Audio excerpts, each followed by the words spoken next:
Hey, what's going on, guys? Welcome back to the Last Viking TV back again. A 34-year-old Californian man dies of coronavirus 2 weeks after he was visiting Orlando theme parks. The 34-year-old California man has died from COVID-19 2 weeks after visiting Orlando, Florida theme parks with his friends, his family announced. Jeffrey Gazarian died Thursday morning, less than a week after he was first hospitalized during a severe battle with coronavirus. According to a post written by his families on his Facebook page, TMZ was the first to report the story. Everyone always wants to be the first one to report the story. Our sweet, loving, fun Jeffrey went to be with Jesus this morning. He suffered a lot and put up a good fight. We will miss our Jeffrey every day, but we are thankful for all the fun, happy memories of the times we had together. The post read, "Thank you to everyone who has been praying. We love you all." The Glendora resident beat testicular cancer in 2016 and had a history of asthma and frequent bronchitis as a child, both of which he had overcome, his family said. Gazarian first learned that he had tested positive for the contagious virus on March 13th, according to his sister, Lauren. Just 1 day later, Lauren said Jeff was admitted into the intensive care unit of a hospital once a CT confirmed 60 to 70% of his lungs were blocked with pneumonia. They've decided the best path forward is to intubate. She wrote a Facebook at that time. Please pray for him, for God to protect him, keep him safe, for complete healing so that he comes back home to us soon. Every prayer counts. God hears our prayers. So Lauren explained that Jeff's diagnosis came after her brother had traveled from Los Angeles to Orlando. At the beginning of the month, his trip included stops at Disney World and Universal Studios. Jeff flew to Orlando out of LAX for a work conference on March 2nd, she wrote. When he left us, he was healthy. He extended his trip 2 days to visit Disney World and Universal Studios with good friends on March 7th. He developed a cough, and on March 8th, he coughed up blood. Very similar to tuberculosis. Again, so keep in mind, if you're watching a series of my videos, I've previously gone up over people coughing up blood and tuberculosis, going all the way back to Maxim Gorky, who was actually infected with tuberculosis all the way back to Joseph Stalin's day, which was Joseph Stalin infected Maxim Gorky with a virus, a biological weapon called Gorky 400, which later on became Wuhan 400, which is the same exact virus that was discovered and that the biological weapon scientists were working with in Wuhan, Hubei province, China. So you would already kind of know that if you are following a lot of my videos. And if not, then please go back and check the videos that I've been making, because there's a lot of detailed information in all of my videos. On March 9th, Jeff returned home and went straight to the emergency room with symptoms of a high fever, Lauren said.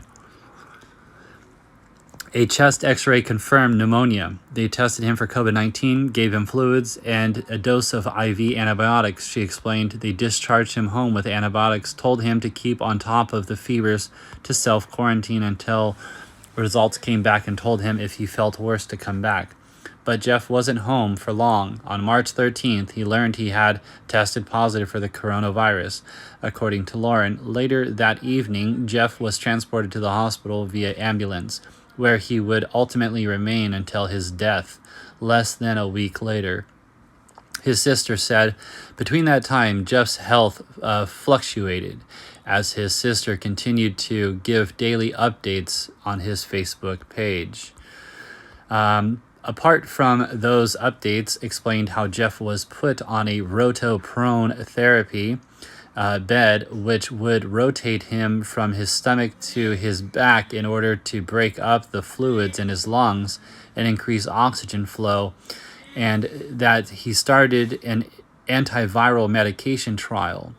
In the last update before his death, Lauren said Jeff appeared to be in stable condition and hanging in there, despite dealing with fluctuating oxygen levels on his therapy bed. When they have to turn Jeff from his belly to his back in the rotoprone bed, she seems to get agitated and tries to fight it. She wrote, when agitated like his lungs, his lungs cannot oxygenate the flood of efficiently, and any gains he made with using less of the ventilator then go back to him having to use the ventilator 100%.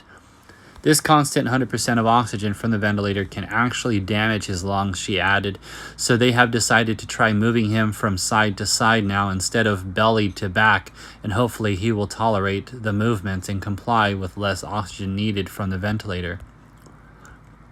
Doctors also told his family that they would consider moving him to an ECMO machine to prevent Jeff's lungs from suffering damage.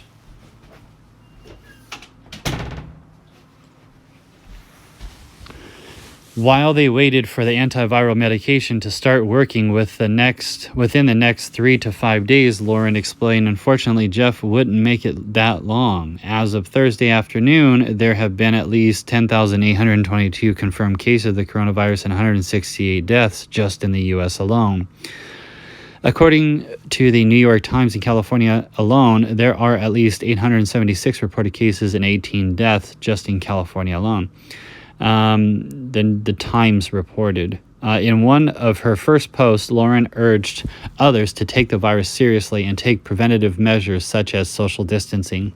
Please, if anyone has a cough or fever, please go get tested and fight for care, she wrote. Please continue to wash your hands and practice social distancing. Only go out for essentials. Do your part to lower the curve.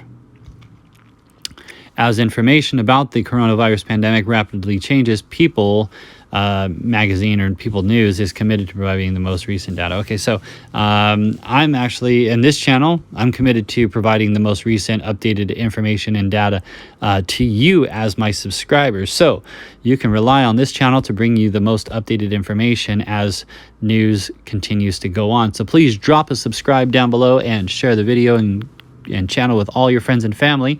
Share it on every single media outlet source that you can think of to help spread the word and spread the information about the coronavirus. I will continue putting out videos, and you should continue, if you could continue sharing this content and the channel and videos with everyone you know. Thank you so much for watching. Until next time, The Last Viking TV is out.